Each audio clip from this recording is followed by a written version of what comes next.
CMRL മാസപ്പടി കേസിൽ CBI അന്വേഷണം ആവശ്യപ്പെട്ടുള്ള പൊതു താൽപര്യ ഹർജി ഹൈക്കോടതി ഇന്ന് വീണ്ടും പരിഗണിക്കും. മാധ്യമപ്രവർത്തകൻ MR അജയനാണ് ഹർജി നൽകിയത്. കേസിൽ CBI അന്വേഷണം ആവശ്യമില്ല എന്ന് ചൂണ്ടിക്കാട്ടി മുഖ്യമന്ത്രി പിണറായി വിജയനും മകൾ T വീണയും കോടതിയിൽ നേരത്തെ സത്യവാങ്മൂലം നൽകിയിരുന്നു. മാസപ്പടി കേസിൽ വിജിലൻസ് അന്വേഷണം ആവശ്യപ്പെട്ടുള്ള ഹർജി ഹൈക്കോടതി നേരത്തെ തള്ളിയതാണ്.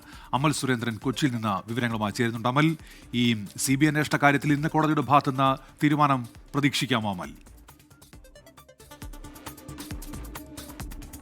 ഉന്മേഷ്, തീർച്ചയായിട്ടും ഇന്ന് CBI അന്വേഷണത്തിൽ കോടതിയുടെ ഭാഗത്തുനിന്ന് ഒരു തീരുമാനം ഉണ്ടാകും.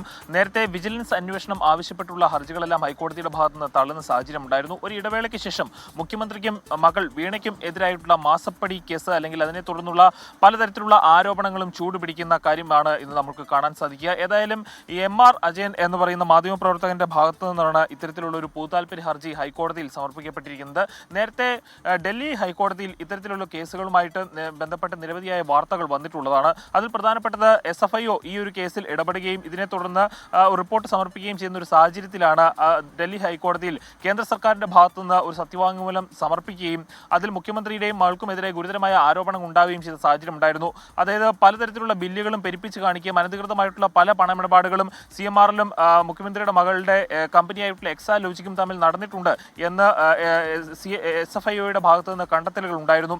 ഇതിനെ തുടർന്നാണ് പ്രതിപക്ഷവും അടക്കം ഈ ഒരു കേസിൽ നിരന്തരമായിട്ടുള്ള ആവശ്യങ്ങളും ആരോപണങ്ങളും ഉന്നയിക്കുന്ന സാഹചര്യം ഉണ്ടായത്. ഏതായാലും ഇന്ന് കേരള ഹൈക്കോടതിയിൽ ഈ കേസ് പരിഗണിക്കുമ്പോൾ ഒരു പൊതുതാൽപര്യ ഹർജി പ്രകാരം CBIക്ക് ഈ ഒരു കേസ് വിടുമോ എന്നാണ് എല്ലാവരും നോക്കി നിൽക്കുന്നത്. ഏതായാലും രാഷ്ട്രീയ കേരളത്തെ സംബന്ധിച്ചിടത്തോളം പ്രധാനപ്പെട്ട ഒരു വാർത്തയാണ്. പൊതു താൽപര്യ ഹർജി ആയതുകൊണ്ട് തന്നെ നിരവധിയായിട്ടുള്ള തരത്തിൽ നിന്ന് മാധ്യമപ്രവർത്തകരെല്ലാം ഈ ഒരു വിഷയത്തെക്കുറിച്ച് നിരന്തരം അന്വേഷിച്ചുകൊണ്ടിരിക്കുകയാണ്. ഏതായാലും ആ ഒരു കാര്യത്തിൽ ഇന്നൊരു തീരുമാനമുണ്ടാകും. ഉന്മേഷ്, സ്മിത. ശരി, അമൽ സുരേന്ദ്രനാണ് കൊച്ചിയിൽ നിന്ന് വിവരങ്ങൾ നൽകിയത്.